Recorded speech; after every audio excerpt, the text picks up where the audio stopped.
Okay, what's up sa inyo? Welcome. 257, if I'm not mistaken. Okay. Dami na, so mayayari naman na natin itong First Thessalonians. Pero hindi pa ngayon. Tingin mo, next episode natin ay yun na yung pinaka-last sa ating First Thessalonian book. Yun na yun. Okay. So, second test na sa... medyo maganda. No? Okay. At kakaiba at specific ang ating mga naging topic lately. Okay. Kasi ito yung kung tawagin natin, sir, ay yung eschatology o yung the study of the end times, kung hindi ako nagkakamali. No? Yun yung ating mga naging topic, no, tungkol sa yung rapture, di ba? Tungkol yung yun nga, yung pagdating ni Jesus. Every time dapat ready tayo. Nasa tingin ko kasi, sir, sa kabisihan natin tayo, nakakalimutan natin yun. Ano? Kaya nga ang ganda nung teach us to number our days. No? Saka sa necro, kapag yung lagi yun na nasasabi, yun, nare-remind ako nun kapag nagne-necro tayo na yung buhay is temporal lang. Tapos, dahil alam mo na temporary lang yung buhay at maigsi, napipinpoint mo kung ano talaga yung important at ano yung mga hindi. Yes. Lalo na kapag mayroong deadline. Di ba? Kasi may deadline buhay mo eh. Alam mo kung ano yung dapat inuuna. So ayun, kunyari, maiisip mo na 1 year ka na lang mabubuhay. So, may mga ginagawa tayo sa buhay na bibitawan mo kasi 1 year na lang ako mabubuhay. Di ba? So, kumbaga, yung mga pinakamahalaga na lang. Yes, nakakategorize mo, na-analyze mo. Tapos meron ka sense of urgency. Yun. Ano yung tawag doon? Meron kami seminar ngayon na pa-priority mo talaga yung dapat na unahin saka yung dapat yun naman kasi talaga meron tayong illusion ng time management when in fact it's about prioritization. Management. Hindi, tinuro lang din sa atin yun tinuro lang din sa atin yun sa previous church, di ba? The most important thing is to make the most important thing the most important thing. So, ibig sabihin, itatangi mo kung ano yung pinakamahalaga. Kasi ibig sabihin, kung yun yung pinahahalagahan mo at pinakamahalaga, doesn't matter na kung ano yung sumunod. Oo, kasi ang tayong mga tao, ang dami nating pinagugugulan ng panahon, effort. Tapos, the end of the day, di naman pala ganun kahalaga. Di ba? Hindi naman. Totoo din yung mga sinabi ni Jesus na yan. Nawawala nga yung mga worries natin sa buhay kung iti-take natin by heart. Yung sinabi niya yung worries of riches na yan. Di ba? Deceitfulness of riches and worries of life pala. Di ba? Yung iisipin mo sinabi ni Solomon, chasing after the wind, dami nating pinagkakabalahan. Ngayon, ano bang sinesell ng world o ng media na kailangan nating pagugulan ng panahon? Hindi, mga vanities of vanities. Ang vanity, yung kasikatan, pera, di ba? Sa dulo naman ng buhay mo, di ba? Hindi naman natin yung parang masokista tayo, maghirap tayong lahat. Hindi naman. Dahil yun ang gusto ng Diyos. Hindi naman. Pero if you are chasing sa ganon, you are chasing after the wind. Yun yung sinasabi. Meaningless and pointless. Meaningless. So yun, kasi nga, bakit? Ba't natin sinasabi yun? Kasi nga, darating si Jesus ulit No? Napakahirap naman na ang isang Christian naniniwala sa sinabi ni Jesus sa John 3:16. Tapos hindi sila naniniwalang may second coming. Parang ang hirap naman. Diba? Parang isa sa mga illustration kung naniniwala tayo na ililigtas tayo ng Diyos sa ating kaluluwa, na yung ating kaluluwa sa kapahamakan, sa impyerno, dapat kaya nating maniwala na magpo-provide din siya para sa atin ng pagkain. Parang ganun Parang natetest siya sa natetest siya sa mga simple na bagay Diba? Parang ang daling sabihin sa asawa mo na I will die for you. Pero hindi ka naman kumakain ng healthy. Hindi ka, wala ka insurance. Kumbaga, hindi ka prepared. Wala kang ginagawa. Parang, it's so easy for us to say yung big things, to pledge yung big things, di ba? Sa ikaw, baka may experience kang ganun na mga tao ang galing lang sa salita, ng mga salita. Kunyari, sa politician. Di ba? It's easy for them to promise yung ganitong kagandang vision. Actually, sa church mismo, marami. Yung parang, siyempre, galing tayo sa ganun, charismatic na yung ikaw yung gagamitin ni God sa mga multitude. I am not saying na hindi yun possible or mali yun.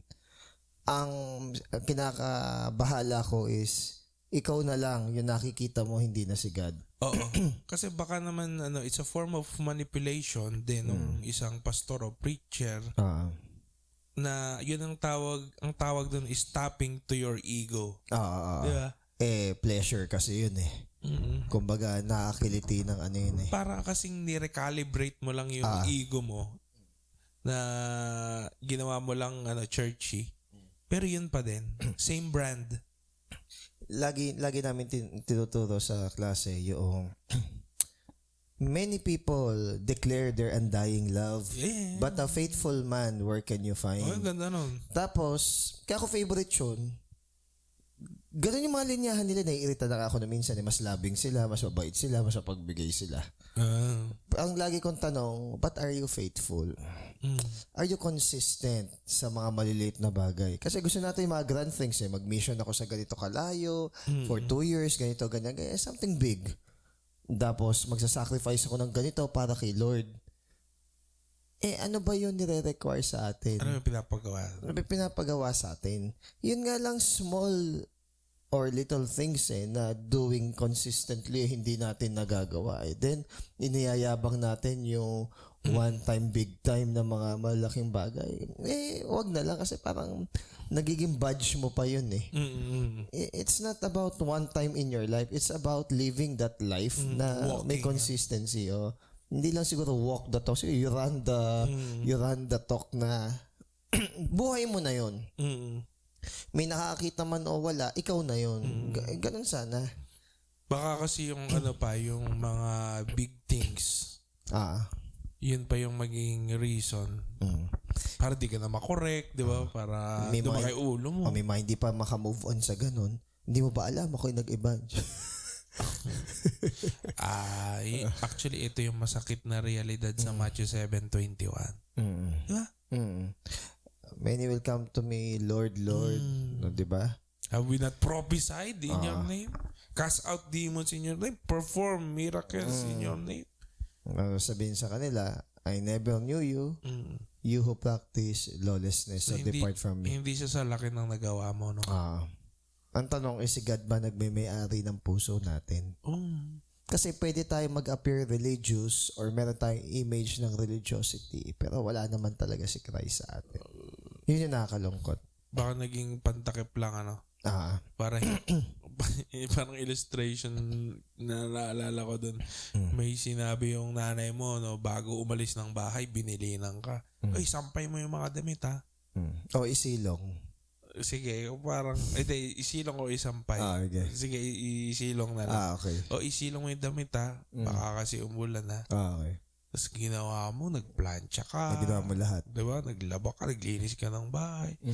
Umulan. Ngayon, yung mga sinampay na basa. Ngayon, pag-uwi ng nanay mo, sabi, di ba sabi ko sa'yo, isilong mo yung mga damit. Ngayon, tuloy na basa ng nakaulan. Ano ba, ma? Hindi mo ba na-appreciate? Di ba? Nilinis ko. Nagplancha ako. Di ba? Nakalimutan kasi natin na yung paggawa ng mabuti will not earn us salvation. Yung paggawa ng mabuti is but a thanksgiving or pagbabalik ng gratitude or pag-give ng gratitude doon sa nagligtas sa atin. Hindi siya pangsumbat. sa Diyos na kaya ka gumawa na mabuti para deserving ka na iligtas. Hindi siya ganun. O, yun yung kailangan maging malinaw. Di, wala naman talagang deserving eh. Yun yung verse na obedience is better than sacrifice. Diba? Totoo naman. Kasi tao gusto ng sakripisyo, ayaw naman sumunod, di ba? Yung parang usapan natin nung Holy Week, di ba? Gusto mo magpakahirap, magpenitensya, magbasa ng Bible araw-araw, ayaw mo. Di ba? Tapos iinom ka ng buong mo, di ba? Maglalasing ka, magmumura ka, bakit ugali mo? Kausapin mo yung asawa mo, bastos ka, sinasaktan mo, misis mo. One time nga, nung pauwi kami, merong pabasa, no? Tapos katabi ng pabasa, may nagiinuman. Tapos ang isa sa mga pinagtataka ko, Christmas Eve. Tapos magiinuman. Bakit? Ganun ba? Maglalasingan, Bakit? Sino ba yung sineselebrate yung pagdating ng ating Panginoong Yeso Cristo? Maging holiday na lang din kasi. So parang wala na yung essence. Actually, merong something sa akin na consumerism yan. Parang, consumerism naman din talaga. Parang pinoprogram tayo, naging naging conspiracy na yan. Hindi, consumerism naman na talaga. Not unless na makita talaga nila yung essence nun.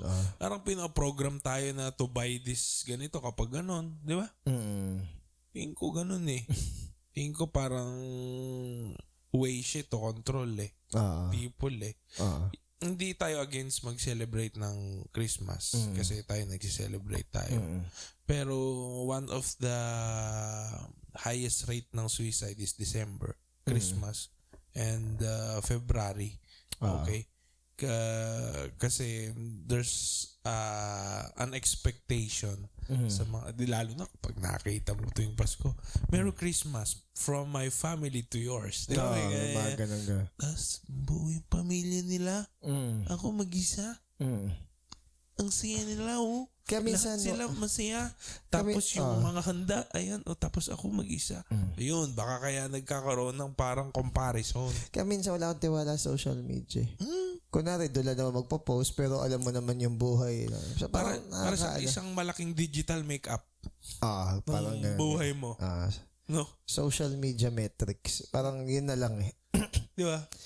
Actually, kung papansin mo social media, medyo nag-shift na daw ng era. Yung iba daw, hindi na mapag-post. Parang actually, ang isa sa mga gusto ko sa sa social media, to be honest, is yung mga memes, yung mga reels ng anime, yung mga ganun. Actually. Tsaka yung history. Did you know? Yeah. Saka sa totoo lang yung balita, doon ko na lang.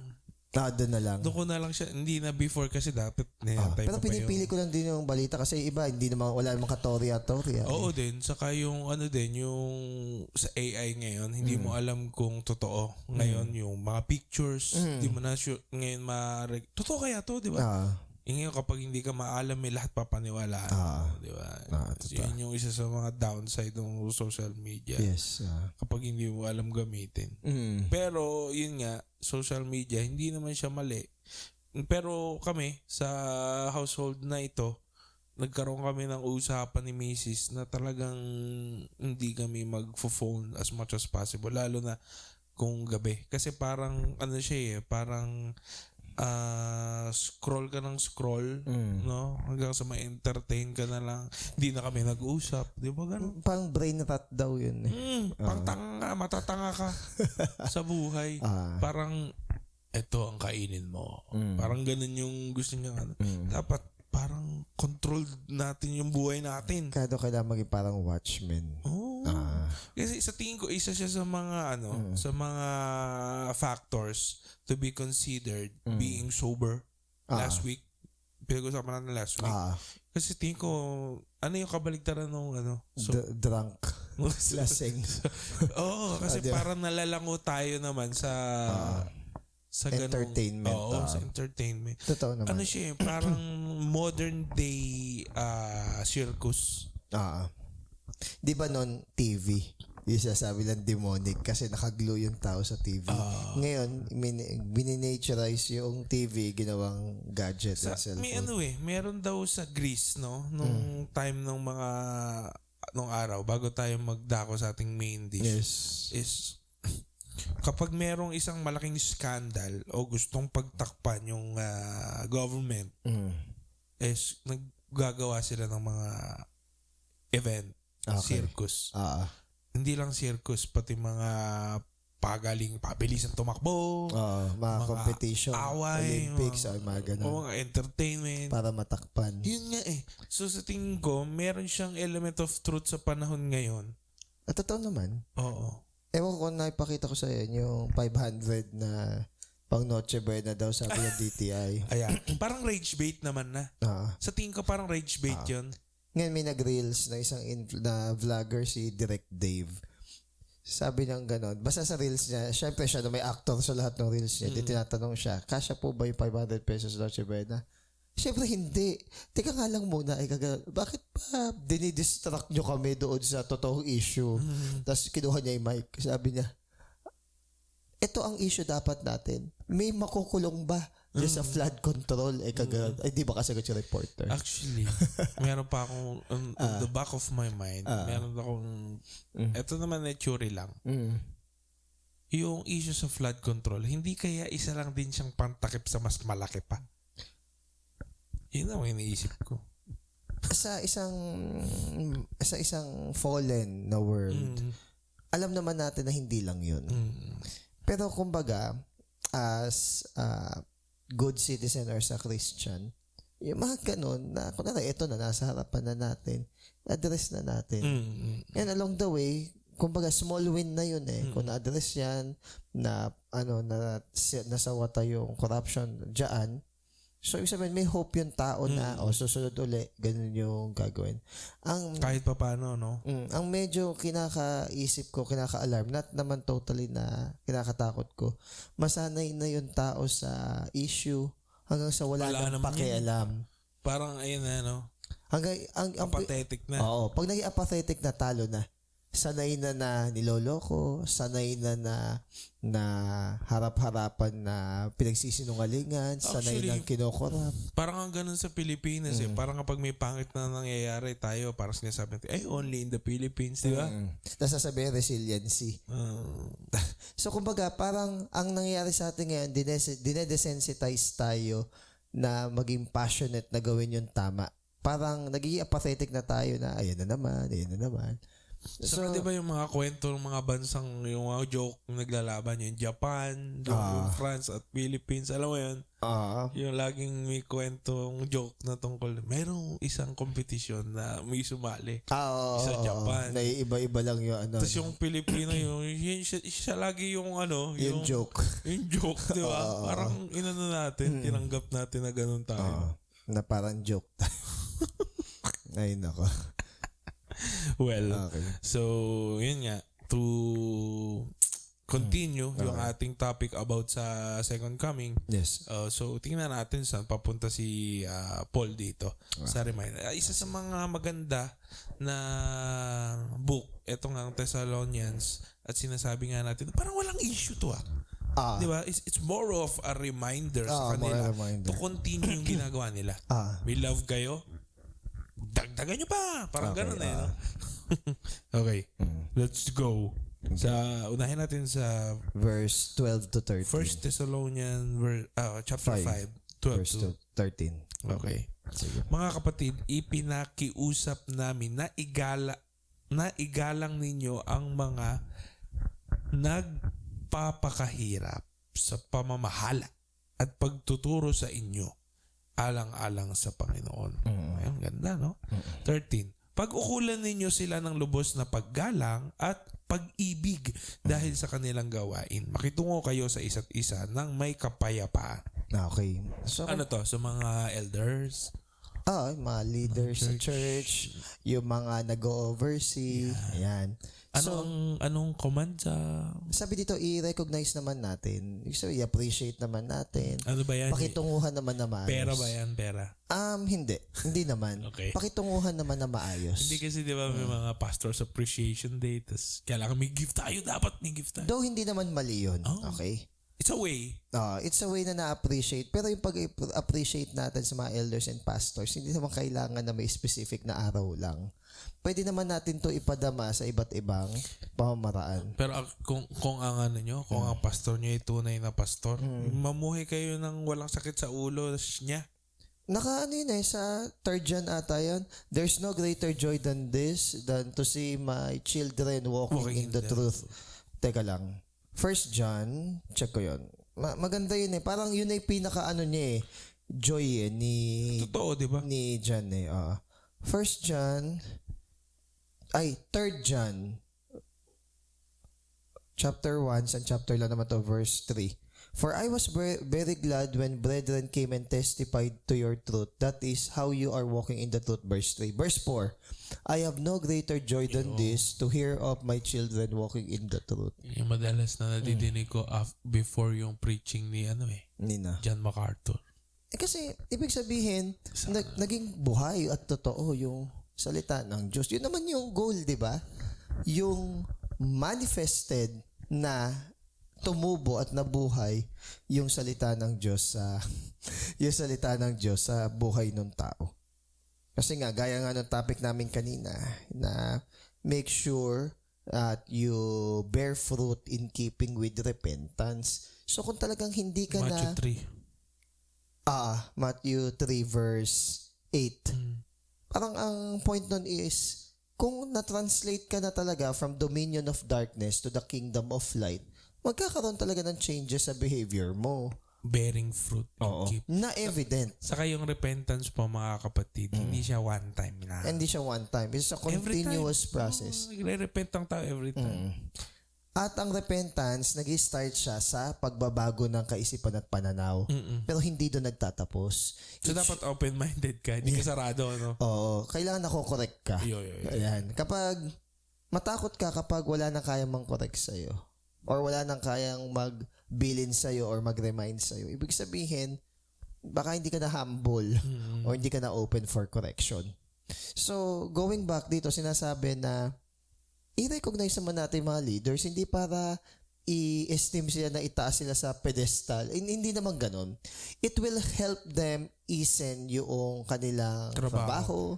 It will help them... Hirap na nga mahirap kasi. Mahirap nga. Mataas kasi nila standard na require sa kanila at napakadaming work sa kingdom or sa vineyard ni God. Kanya may mga nakasain sa yung tao tapos alam mo na pumalpak yun, nagkasala. Pati ikaw, masama ang loob mo masasaktan ka. Sinabi ni Paul na if one sin doesn't inwardly burn, so para bang siya din affected kapag may mga handle ka na nabubuhay sa kasalanan or sabihin natin nagkasala. Masakit sa iyo. Para bang hindi ka may meme nga na yung eto na nga ginawa mo na nga lahat tapos pinili pa rin yung mali. Yung meme na nakaganon. Diba para bang oh my goodness ginawa mo na nga dapat na gawin, pipiliin na lang niya hindi pa ginawa yung tama. So parang masakit sa ulo yung ganon. May 3 pamamaraan na dinedescribe dito. Okay? Those who labor among you. Hindi naman siya necessarily title. Though hindi naman masama yung title, if totoo sa buhay ng tao na yun, na yung title niya, sila sa buhay niya. So for example, gusto mo tinatawag kang teacher, or tinatawag kang sir or ma'am sa loob ng classroom pero hindi ka naman nagtuturo. So parang nagiging na lang siya, nominal. Parang by name na lang pero hindi ka talaga nagtuturo. Masakit yun. In function, wala. Pero kung natatawagin kang sir, ma'am o kaya teacher, dahil nagtuturo ka naman talaga ng maayos, okay yun. So not necessarily na mali yung title. So sa church setting, wala namang masama. Pastor. Hindi kasi siguro naging ito kasing verse na ito madalas itong ginagamit na before na parang to manipulate others naman sa leadership. Pero dito parang leader ako, kailangan i-esteem nyo ako. Pero dito iba yung magiging approach natin. Pinakikita yung katotohanan na kaya natin siya nire-respect. It is because naiintindihan natin na ang hirap naman kasi talaga ng trabaho. Talagang it requires diligence and effort dun sa ginagawa. Yun lang. para lang din mabalanse na, sir. Kasi 'di ba, naging uso yung parang kapag leader ka ng isang cell group, parang pag-aari mo na yung buhay ng miyembro mo. Oy, hindi ka nagpaalam. Oy, Yun sa lahat ng area na lang. bakit di mo sa akin yan sinasabi? Yung parang pinopulis mo na yung buhay nung Pero the opposite is also true. tao, 'di ba? The opposite is also true. Na kunwari, nagpaalam ka, tapos basta pagpapaalam ka lang lagi, every day, every week, okay na. Hindi rin tama yun. Para diba? Wala nang balance sa buhay. para wala ka accountability. Tapos may sasabihin pa na, porket ba hindi nagsisimba every Sunday, hindi ka na Christian. Hindi naman, pero may pattern. May pattern. So, Bakit? Ano ba yung laging natatalo? Yun nga Ano yung ba yung tanong ko. pinagpapalit mo doon? Yes, exactly. Bakit ang dali pag kay God? So, yun yung Sa una. trabaho, hindi naman. Kaya nga, ano pa yan, maaga pa yan, di ba? Diba?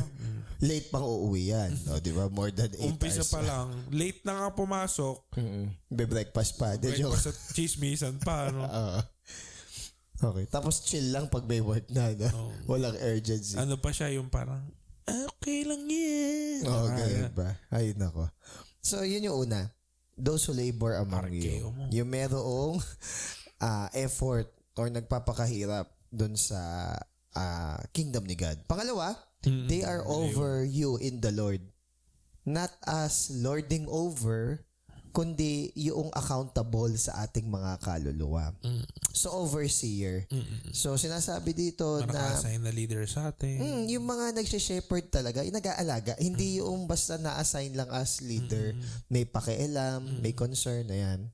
Then number 3 is admonish. So pag sinabing admonish, yung cautious na pagre-remind dun sa mga tao. Pero ang totoo, pwedeng grupo lang to ng mga tao na may 3 iba't ibang functions. Pwedeng same people ito pero different functions Regardless. ito. Regardless. Ngayon, bakit sinabing esteem them very highly in love?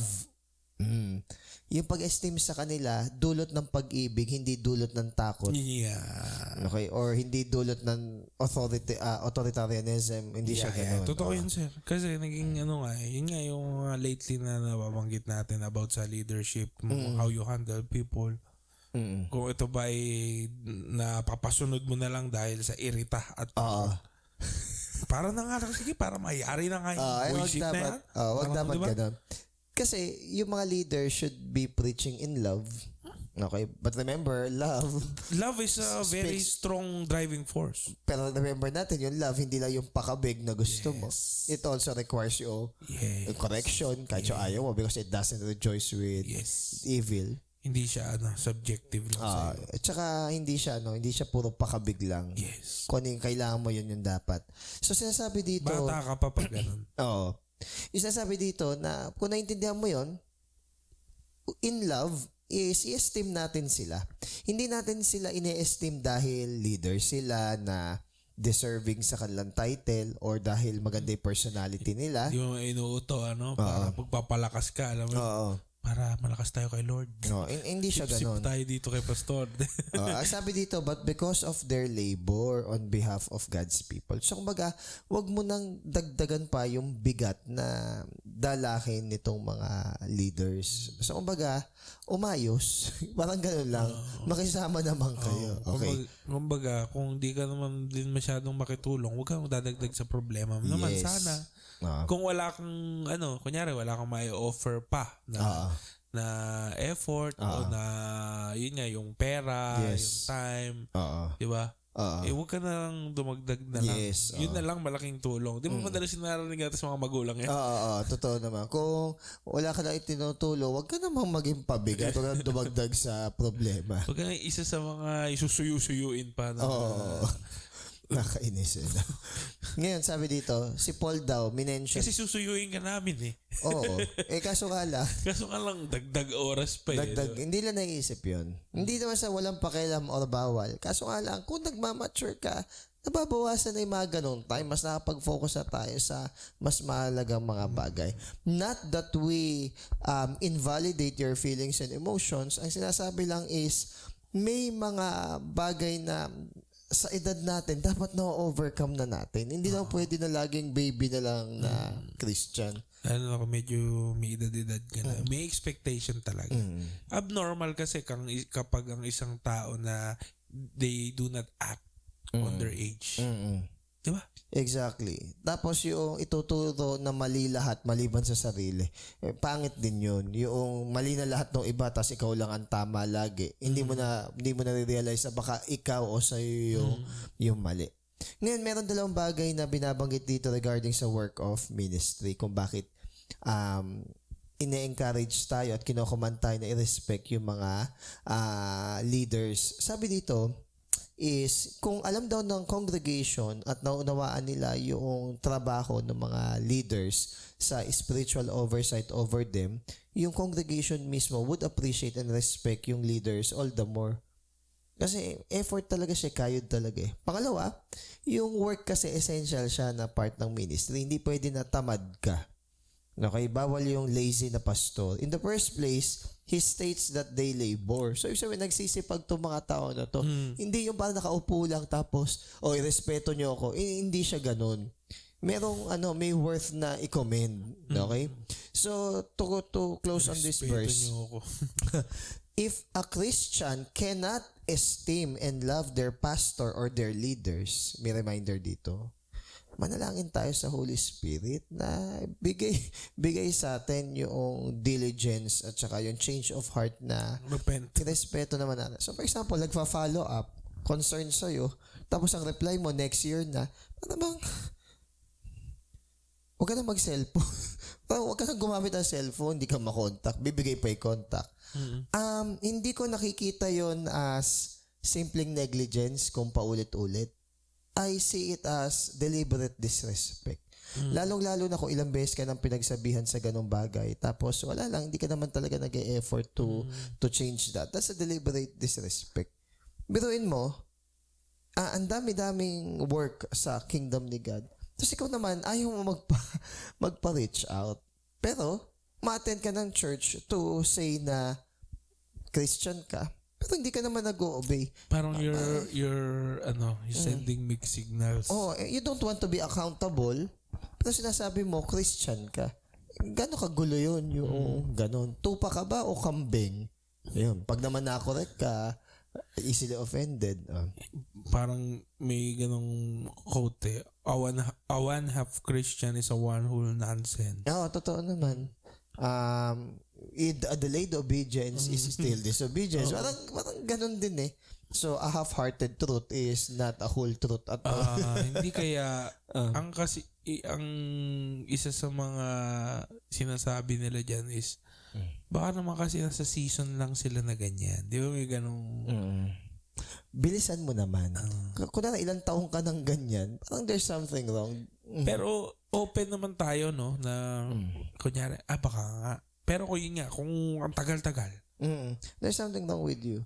Tapos, mailap ka pa, hindi ka pa nag-effort talaga mag-make ng time na makipag-usap, upuan. Kasi parang nangyayari, nagiging palabas na lang. Punta ka na Sunday, makinig ka sa preaching, then amen, layas ka kaagad. You don't bother to sit down, reflect with your brethren. Para bang minsan gusto mo isipin na, mahal mo ba yung mga brethren mo? At hindi ka makapag-spend ng time. For all eternity, kung pupunta sa langit, yan ang mga kasama mo. Kung dito sa lupa, ayaw mo sa kanila, bakit gusto mong pumunta ng langit? Yun yung hindi ko maintindihan eh. Ba't sinasabi mo na love your brethren? Love your brethren pag sa'yo. Pero pag ikaw na yung magbibigay, hindi pwede. Parang napaka-selfish nung sinasabi na love your brethren, kung ganun yung definition. Hindi. Ang utos is hindi naman receive love from your brethren. Hindi. Magbigay. At love your brethren. Maraming ganun dito. Yung kunwari is encourage others. Hindi naman sinabi na get encouragement. Hindi eh. When you give, you also get a share. Ngayon sabi dito, karamihan ng mga problems and issues sa church is nare-resolve kung meron daw esteem and love. Ngayon, kung na-realize mo na hindi ka pala love, alam mo yung lacking, you cannot give what you do not have, Pero tandaan natin na kung tayo ay Christian, we have all the graces and mercies na yung hindi binibigay sa atin ng tao, for sure na ibigay na ni God. So kumbaga, we don't truly do not have those things. We have that. Hahanapin lang natin sa tawag dito, kay Christ, kung nasaan or anong bagay yung pinaglagyan ng mga bagay na kinakailangan natin. Then we can give love sa ibang tao. So be at peace among yourselves. Okay, next. Verse 14 and 15. Mga kapatid, ipinakpakiusap din namin na inyong pagsabihan ang mga tamad, pasiglahin ang mahihinang loob, at kalingain ang mga mahihina. Maging matyaga kayo sa kanilang lahat. Hanggang 15. Huwag ninyong paghigantihan ang gumawa sa inyo ng masama. Sa halip ay magpatuloy kayo sa paggawa ng mabuti sa isa't isa at sa lahat. May tatlong binabanggit dito. Unruly, the faint-hearted, at saka weak. Okay, yung mga unruly, yung mga out of order, medyo matigas ang ulo. Dito tamad Or tamad. Kasi hindi siya sumusunod sa dapat niyang gawin. I-warn mo daw sila. Okay. Okay. Na pag nagpatuloy ka sa ganyang pamumuhay, ito ang possible na mangyari sa iyo. So, base sa ganyang statement, yung hindi pag-warn sa kanila ay isang malaking mali. Oo. Pagkakamali. Tapos, kung hindi ka winarn, it gives you disservice. Kasi, para bang hindi ka mahal ng tao kasi hindi ka winarningan eh. Okay? Again, ang love, hindi lang gusto nating marinig. Ibang antas na ng actually hindi ibang antas eh. Yun talaga yung totoong pagmamahal. Yung kayang i-risk yung relationship for the sake na hindi mapariwara yung buhay mo sa Diyos. Ay hindi mapariwara yung buhay mo nang wala ka sa Diyos, di ba? So ibinabalik ka sa Diyos kasi wala namang buhay apart talaga kay Christ. Then yung pangalawa, faint-hearted. Pag sabing faint-hearted, sila yung mga small-souled. They lack courage, they are timid. Okay? So ano daw kailangan ng mga tao na to? They need comfort, they need assistance, and encouragement. Okay? And last but not least, yung mga mahihina. They are weak. Tulungan mo sila na mag-build up ng sarili nilang strength kay Lord. Yung ialis mo sila doon sa wrong view nila na hindi nila kaya. Kasi sinabi nga ni God is, my grace is sufficient. So, yun din sinabi niya kay Paul. So, kumbaga, huwag tayong mabuhay sa kahinaan. Because if tayo is na kay Christ, yung lahat ng bagay na kinocommand niya sa atin, meron tinatawag na empowerment. Yun. So, isabihin, tulungan natin yung mga mahihina. Actually, itong tatlo na to, meron siyang binanggit sa previous chapter. Kunwari, mga unruly, yung mga idlers, yung mga tamad na nakatunganga lang, sila yun. Yung faint-hearted naman, sila yung mga anxious sa mga bagay-bagay tulad ng mga namatayan, o kaya is baka pinagdadaanan. Yung mga pinagdadaanan or sabihin natin longing sila sa mga wala na ng mga loved ones nila. Sa weak naman, yung mga tempted na maaaring maglapse into immorality. So, nire-remind mo sila, binuboost mo yung kanilang spirit na huwag nilang patulan yung temptation. Pero, sa lahat ng ito, ang nire-remind sa atin, be patient with all. Kasi tayo din, nagkakasala, tayo din before is, ang tagal pa nga bago natin naunawaan So, kumbaga, ang motivation pa rin dito is love and mercy. Parang i-reassure mo din sila. No? Na reassure not yet na tolerating. Tapos, wag mong gantihan yung masama nilang treatment sa'yo. Instead, sabi dito, pursue what is good both for yourselves and for all. Actually, yan yung mahirap sundin sa mundo No? Yung wag gumante. Kasi nakapi kayo totoo. Minsan, ganun nanonood ka ng Fernando Po. Diba? Mga inaapi siya sa umpisa, no? Tapos parang satisfied kasi nakagante. Diba? Tapos yung ginawa sa kanya, gagawin din niya ng Alam mo yung linya na To err is human. To forgive is divine. To err is ERR. Yung magkamali ka, that is your humanity.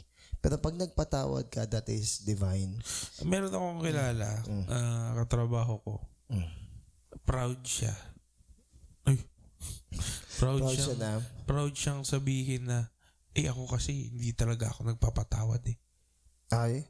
Pero morally, kung titingnan mo siya, okay siya. Hindi naman masama yung ugali niya. Pero once na siya iminakaaway, ganun ba? hindi siya nagpapatawad. Maintindihan ko kung hindi siya nagpapatawad sa mga tao na hindi nanghihingi ng tawad. Medyo maintindihan ko pa yun eh. Pero hindi ka nagpapatawad, even sa mga tao na ikipag-reconcile sa'yo, medyo malaking ano yan. Ayun. Problem Naintindihan mo kapag yung hindi naman siya nanghihingi. Kasi sabihin, what is there to forgive if wala namang nanghingi or hindi rin naman na-realize no. So siyempre iniisip ko hindi rin naman siya baptized saka Christian. Sa bagay, possible. Na ganun.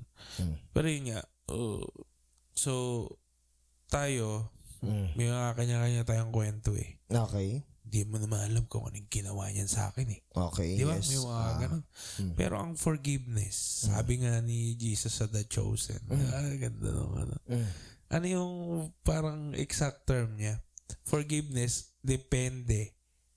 Doon sa nagawa mo ng pagkakamali? Yung yung kay Matthew. Yung kay Matthew. You do not ask forgiveness to be forgiven. Yung forgiveness is a gift. You repent. You say sorry because you want to repent. Ayusin yung relationship nyo, ayusin mo yung buhay mo, gusto mo alisin yung mga bagay na yon. Ibig sabihin, gusto mo mag-start anew na this time better. Okay, much better person, much better treatment. Yung forgiveness, nasa isang party yan. Nasa kabilang. And it's a gift. Hindi mo siya dinedemand yung forgiveness. Nag-sorry na ako The part na admitted ka sa mali mo, the part na nagkaroon ng changes sa'yo for the better, panalo ka na dun eh. Yung patawarin ka is a gift. Isa sa mga mahirap na issue dyan, family. Di ba? Madaming mga hinanakit sa pamilya. Yes. Kapatawaran ng mga magkakapamilya, mag-aasawa. Ayan, yan ang mga mahihirap na ano. Yung mga kaibigan, mahirap din, sige. Pero sa pamilya pamilya. Iniwan mo kami noon. Tapos ngayong mahina ka, babalik ka. Meron pa yung mga relationships na hindi nagkaroon ng proper closure. Yeah. Ayan. Mainam, hindi ka ghost. Hindi ka dapat nag-e-end ng relationship sa chat eh. Dapat personal eh. Nag-e-end ng relationship. Kasi ganito, kung gusto mo ituloy yung relationship mo, pag-usapan nyo, ano yung mga dapat gawin? Ano yung mga dapat na hindi na gawin para magpatuloy yung relationship? Kasi, kaya nga nagkaroon ng lamat kasi may nagawa kayong mali sa isa't isa eh. Ngayon kung... Sa terms and condition. Yung mga... kailangan yung pag-usapan ano yung mga hindi na dapat gawin para magpatuloy yung relationship. Kapag naman... Mga no-nos mo na. Pag in-end mo naman yung relationship, dapat yung pag-usapan ano yung dapat gawin para manatili yung respect ninyo sa isa't isa despite na nag-end yung relationship. Alang bad blood. And the reverse can also be true. Kung gusto mo ipagpatuloy yung mga relationship, ano pa yung mga dapat yung idagdag para maging meaningful yung relationship? Then, kapag nag-end yung relationship, ang mature naman nun. Hindi kasi galing sa akin yung sinabi ko na to. Pero ang mature naman nung way na yun. Sabi ko nga sa'yo, 98% nung isineshare ko is galing sa experience din ng ibang tao na character sa Bible o mga narinig. Actually, fresh lang yan kanina. Ngayon, kunwari, i-close yung relationship.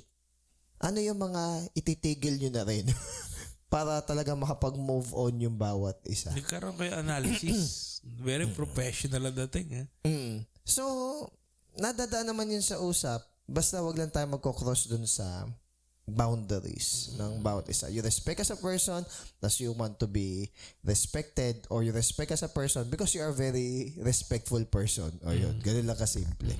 So yun, mga tamad, mahihina, saka... Yung mahihina at saka yung yung faint-hearted kasi yung isa, yung sabihin mahina yung loob, yung isa naman is mahina sa spiritual.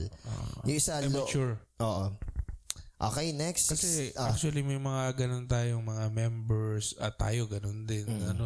Nagkaroon tayo ng face na ganun. So niremind tayo ni Paul dito na yung faint-hearted kasi Brad, parang sila yung parang feeling nila hindi nila kaya. Parang wala silang opportunity. Parang hindi nila alam yung capabilities nila eh. Yung mga weak naman, sila yung mga inaatake ng temptations, ng mga struggles. Yun naman, ibang side naman yun. Sila yung kailangan maka-overcome. Pareho silang mahina. Yung faint-hearted, kailangan nila ng boldness. Yung weak naman, kailangan nila maka-overcome or victory against sa mga temptations. Yung tamad, kailangan nila. Yung tamad, kailangan gumawa. Hindi kailangan ma-realize na tamad nga ako, no? Oo. Kasi iba kasi parang para sa kanila masipag pa sila. Yung hindi nila above standard. Sinabi ko na sa Kaya kailangan talaga may rule, ano? sinabi ko na sa estudyante ko May assessment tool para alam mo na kung na-meet mo. Kasi sinabi ko na sa estudyante ko para bang eto ako yung dapat gawin. Ito yung ginagawa ko. May pumalakpak. Ba't ka ako pumapalakpak? Yun yung normal na dapat ginagawa. Sabi ko, ito kasi problema sa society natin ngayon Sa sobrang rampant na yung mali, pag may gumawa ng tama, akala mo dakila na. Hindi. That is the expected thing. Let's normalize this. Parang sa politics. Parang sa mga government officials. Ibabalanda pa na sila yung nagpagawa ng tulay, sila pa yung nagpagawa ng ganon. And they are expecting na tangkilikin sila ng tao. They are expecting na pasalamatan sila ng tao, na tanawin yung utang na loob. Normal yun Though hindi ako against na mag-thank you sa kanila, I appreciate your effort, pero they are not required to ask that or to receive that. Bakit? Yun yung normal na dapat public ginagawa. servant Oo. So kunwari yung teacher nagturo, mas thank you talaga kasi nagturo ka. Hindi. Trabaho lang. So, wag nating i-normalize na para bang utang na loob natin palagi na gawin yung tama. Hindi dakila yung paggawa ng tama. Sobrang substandard na expectation natin. Sa sobrang substandard, pag may gawa ng tama, yung pa'y dakila. Sa Christianity din. Pag may totoong naging Christian, super spiritual, Christian, super Christian. Hindi ganon. Christian lang. Normal Christian. lang. Normal lang na Christian. Okay. Hindi pa siya super apostle. Joke. Okay, sige. 16 to 18. Saan ba? 16 to 18 na tayo. Magala kayong lagi. Palagi kayong manalangin. At magpasalamat kayo. Sa Diyos sa lahat ng pagkakataon. Okay. Sapagkat ito ang kalooban ng Diyos para sa inyo, sa inyong pakikipag-isa kay Kristo Jesus. Rejoice always. Hindi sinasabi... rejoice. At hindi sinasabi yung maging happy ka lang sa lahat ng masasayang bagay. Hindi. Even sa gitna ng kalungkutan is meron kang joy na okay lang. Hindi naman sa ginagaslight mo yung sarili mo. Kumbaga, mas nakikita mo yung higher truth na okay lang to kasi kung di nangyari to, magpapatuloy pa rin ako sa ganito. Mali. Ano yan? Ano yung kinakanta ka? Deuma ba? Dayeno.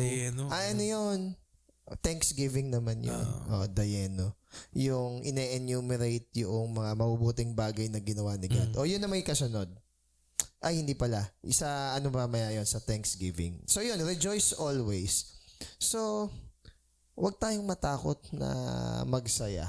Wag tayong matakot na, ang tawag dito, na i-take yung joy natin kay Lord. Kasi hindi siya nakabase sa circumstances Yun yung kaibahan ng joy Okay. Pleasure, happiness, joy. Pleasure sa mga sensual and mga maliliit na bagay. Okay? Mabilis lang yan. Short time. Pleasure. Sarap yung pagkain. Even yung sa mga kasalanan, mga one night stand, pleasure yan. Ngayon, yung happiness naman, more on longer term relationships like friends, family, ganyan. So, masaya ka sa mga happenings sa buhay mo. Happenings. Nakadepende doon. De temporal din. Temporal pa rin. Kaya nga, paulit-ulit fleeting, kaya nga paulit-ulit kayo nagpipiknik ng family mo Kasi, para bang you keep going na kailangan may bond talaga na nape-preserve.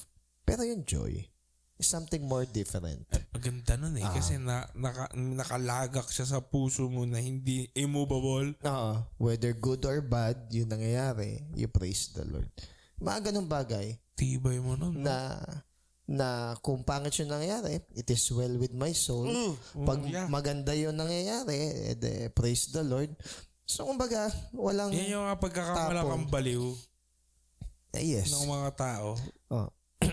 Saka iba yung mo, matibay ka. Ito yung resiliency na tao. Na totoo. Hindi resiliency dahil wala kang choice. Resilient ka kasi alam mo yung totoong nagmamayari sa'yo. Paano ba? Sino ba Job. Job. Yeah. Peter. Si Paul. Lalo na si Paul. Pag-Christian ka talaga, no? Peter lang Dati takot siya na. So, pag Christian ka, hindi naman ibig sabihin hindi ka na pwede malungkot. Hindi. Part nga yung sorrow. Sorrow Pero iba kasi yung, alam mo yung joy mo, nandun yun, kahit may sorrow ka. Yes. Diba? Kasi yung joy mo is nakastand sa promises ni God. Di ba? Hindi ibig sabihin na may pinagdaanan ka, wala na yung joy mo Wala, Yun nakakaibahan ng joy. Di ba? Standing on the promises. Di umiyak ka. Di ba ganun lang naman umiyak yun ka. Namatayan ka, di umiyak ka. But that doesn't mean na nawala yung Tapos joy. na buhay mo. Di ba? Yung wala ng hope din. Kasi if you would reflect, kung namatayan ka, hindi naman yung namatay ang dapat mong iyakan yung sarili mo kasi ikaw pa yung maraming sufferings. Yung patay, ala na siyang suffering, lalo na kung Christian yan. Maliban lang kung hindi ang Christian, yun ang medyo nakakalungkot na plight. Pero kung Christian yun, there's nothing to be sad about. Siguro, you're sad sa state mo for your loss. Pero yung sadness sa state ng tao na namatay, you don't have to be sad on that kasi alam mo na better yung presence na kasama na niya si Christ. Totoo naman yun Mamimiss mo siya. Lalo na kung family member mo. So, maalala mo yung mga magpapaalala sa'yo. Mamimiss mo. Ganun lang. Sa pag good times, magsaya ka. Pero kung bad, consider. Mag-reflect ka pag yun. So, win-win din. Next is pray without ceasing. Hindi naman yung parang lagi kang bumubulong, lagi nakaklasp yung hand mo or nakaluhod ka. Those are just gestures. Yes. Because praying is about communion or conversation with God. Alam mo, meron ako napakinggang preaching. Paano ba yung prayer without ceasing niya? Isa ba hindi tumitigil mag-pray? Paano yan? Isa sa mga naging point doon is yung your lifestyle. Yes, your attitude will be prayer. Yes. Ito na. How you treat people. Prayer siya. Yes. Ito maganda to. Yung ba yung constant consciousness mo na nandyan si God? Namumuhay ka mismo sa word niya. That's already a prayer. May maganda akong napanood sa Hunter x Hunter. Chairman Netero. Yeah. Diba yung matanda. Diba itira niya kasi nung kalaban niya kay Mera Ant, yung king. Parang nagpe-pray muna siya tapos tsaka lalakas siya, may power sa likod niya, yung Buddha. Yung Buddha. Okay, hindi yung Buddha ang titignan natin dito. Okay? Ay, Bodhisattva. Ngayon, pinutol yung isang kamay niya tsaka isang binti. Tapos kanong king, ayan, hindi ka na makakapag-pray. Tumawa siya. Sabi niyang ganon, hindi mo na iintindihan na ang prayer ay hindi siya posture lang, sabi niya. Prayer is the attitude of the heart. Ayos naman yung yun. No? So, ibig sabihin, nanalo ba siya? Sure win kasi siya. Sure win siya. Manalo matalo, sure win siya. Next time na lang after nito, baka sabi spoiler pa tayo. Okay. Ano ba yun? Tagal naman na yun. Anyway, let's continue. Okay, babalikan kita dyan. Basta ang point lang nun, hindi kailangan nakaklasp yung kamay mo para makapag-pray ka. Ito ang ganda naman sinabi dito. Pero kahit, mga bata, di ba? Let's pray. Ang maganda na, nandun yung attitude. Yun yung tinuturo natin sa kanila attitude. Sabi nga dito, hindi naman kailangan lagi may boses para makapagpanalangin. Pero kung kailangan bumoses ka rin. Wala nang problema doon. But be not like the Pharisees na talagang nilalakas nila para mag-appear religious. Yung posture sa prayer, hindi yun primarily important. Pwede ka mag-pray kahit nakahiga ka or nakaupo ka. Yan. Hindi rin mahalaga yung... May mga wisdom lang tayo practical na huwag kang magpe-pray pag nakahiga kasi baka makatulog ka agad. Yung mga ganon. Pero the lying itself, hindi naman siya masama. Huwag ka rin magpe-pray na hindi man siya mag-pray. Kunwari may pila ng CR. So ginawa mo, nag-pray ka na doon, hindi na nakadumi o naka-CR yung susunod, alam mo. So magiging considerate ka din. The place of prayer is not of great importance. Kahit nasa CR ka, nasa kusina ka, pwede ka mag-reflect and in communion with God. And not even the time. Okay? So ang sabi lang dito, basta huwag tayong pupunta bilang Kristiyano sa lugar na hindi tayo makapagpe-pray. So, ibig sabihin, huwag tayo pumunta sa lugar na nanakawin yung ating capability or sabihing desire to pray. Now, if meron kang desire na mag-pray ka. Kasi, alam mo na, obviously nagwo-work yung Holy Spirit. Pero kung wala kang desire mag-pray, lalo ka mag-pray. Bakit wala kang desire na mag-pray? Okay, last one is give thanks. Bakit give thanks? Yung thanksgiving or gratitude, kung mag-asawa si Prayer at saka si Joy, ang anak daw nun is thanksgiving or gratitude. Joyful yung heart mo, nag-uusap kayo ni Lord. Ang pinaka common daw na magiging lifestyle o response mo is mapagpasalamat ka.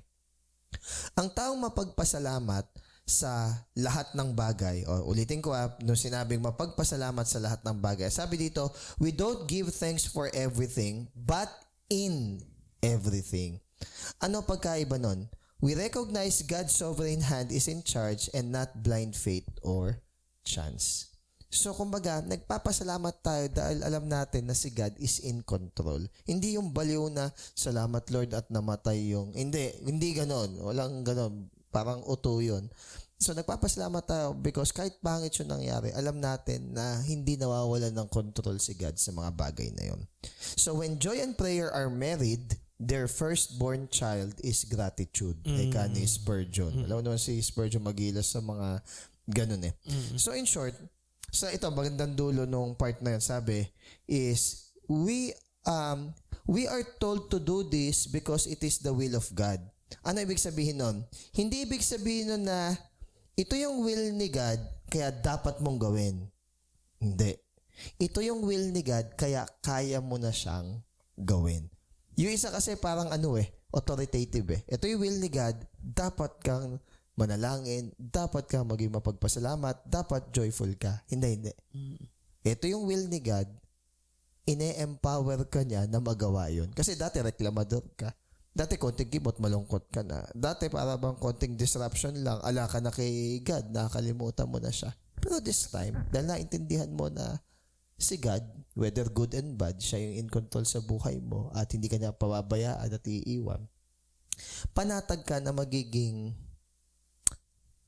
meaningful and well with our soul lahat ng kaganapan sa buhay natin. Yeah. Last na, 19 to 22 din tapos na tayo. Maikli lang ta. 19 to 22. Last na yan. Di pala natin inano tong 23 to no? Saka na yan. Saka na to kasi sanctification. Sige. Huwag ninyong hadlangan ang Espiritu Santo. Huwag ninyong baliwalain ang anumang pahayag mula sa Diyos. Suriin nyo ang lahat ng bagay at panghawakan ang mabuti. Lumayo kayo sa lahat ng uri ng kasamaan. Yung pag-quench sa Holy Spirit, so normally, nakuquench kasi yung natitigil o napapatid o nawawala o naalis. Yung Holy Spirit or sabihin natin yung sensitivity natin sa Holy Spirit kapag na-overwhelm siya ng mas powerful na driving force sa atin. Not because the Holy Spirit is lesser in force, kundi mas may pinaprioritize tayo na ibang bagay. So, for example, mas mahalaga sa atin yung pera. Na-overwhelm yung Holy Spirit. Mas mahalaga sa atin entertainment. Na-overwhelm yung natin, communion with the Holy Spirit. So, nakuquench. Pero may isa pang hindi tayo masyadong familiar. Yung pag ini-ignore natin yung conviction and yung push ng Holy Spirit, nakuquench natin yung Holy Spirit. Nagigrave ngayon or nalulungkot yung Holy Spirit kapag kaganon. Oo, kasi pansin natin yan eh. Lalo na, syempre, pag Christian ka, merong nagpa-prompt sa atin eh. No? Meron tayong conviction eh. Tapos kapag ang conviction na yun eh, hindi natin pinapansin, wala tayong action na ginawa. kakalyuhin tayo. Okay. Ngayon, i-relate natin yung do not despise prophecy. Kasi ngayon, may mga, yung mga charismatic false prophecy minsan na hindi na-interpret ng maayos. Ngayon, hindi naman lahat ng prophecy or prophets ganun. Or yung mga nagpo-prophesy ganun. Yung iba naman is biblical naman at talagang rooted sa word ni God. Dinedeclare lang yung word ni God. Makinig tayo, consider natin. Iba naman, out of wisdom sa salita ng Diyos, pag pinagpatuloy mo yan, ito'y possible na mangyari sa'yo. So, nagpa-prophesy ka doon sa tao na yun. It could be a warning or it could be an encouragement kung sakali. So, let us not despise yung prophecy. Instead, i-check natin. Alam mo ba bakit ganon yung linyahan ni Paul? Okay. Kasi daw, parang ang point dito is, eto sabi dito, between the time Paul last saw the Thessalonians and the writing of this letter, nag-spend muna siya ng time sa Berea. Bereans. Oo, yung mga Bereans. So, bago niya sinulatan yung Thessalonians dito sa letter na to, na-meet na niya yung mga Bereans. So, kumbaga, nagkaroon siya ng enforcement na sinasabi dito na dahil noble ang character ng mga Bereans, gusto niya na i-commend or sabi natin na ipasa doon sa mga Thessalonians yung ganong pag-uugali. So, it is possible talaga within a certain group of people to have a character. Oo. Kaya nga yung sumunod na linya dito, test all things. Cool. Huwag kayong basta-basta naniniwala. You test all things. Hold fast what is good. Yun is natutunan niya or sabihin natin na observe niya at naging totoo nung nagstay siya or nag-share siya sa mga taga-Bereans. Okay? And then last part dito is abstain from every form of evil. Abstain. So after mong matest lahat, mali pala to, di pala to totoong prophet, abstain, lumayo ka dun sa lahat ng form ng evil. Hindi lang sa mga obvious, even sa mga nag-a-appear na spiritual, pero hindi naman. Like yung mga nakaka-entice na prosperity preaching. Di ba nakaka-entice yun? Pero, kumbaga, mga self-love. Hindi na masama na mag-prosper ka. Hindi naman masama na meron kang self-respect or sabihin nating pagmamahal sa sarili. Pero hindi yun ang focus. Oo. Ang main pa rin natin is yung mag-glorify natin si God. Okay? So, yun lang. So, dito sa inaral natin, basta ang point lang nito is maging lifestyle natin yung thankfulness, yung joyfulness, at saka yung prayer. Ngayon, kapag ganun yung ginagawa mo, you are in constant communication with God and you are in constant meditation and reflection dun sa word ni God. Yung ceasing, pray without ceasing. Yun yung sinasabi na your word is a lamp unto my feet. So, ibig sabihin, buhay, yun liwanag sa iyong dinaraanan. Hindi madilim ang iyong buhay. Pero, kung ikaw naman yung tao na timid, ikaw yung tao na ayaw magpa-correct, very unruly after many corrections, mahihirapan ka. At hindi lang ikaw ang mahihirapan. Pinahihirapan mo rin yung mga leaders and overseers na naglo-look after yung soul. So sana tayo maging appreciative din ng mga authority na ibinigay sa atin. Hindi para i-lord over tayo, kundi para tulungan tayo na mag-progress trabaho. Sa spiritual development natin. Ayun lang. Yun lang, guys. Okay, Good night. Good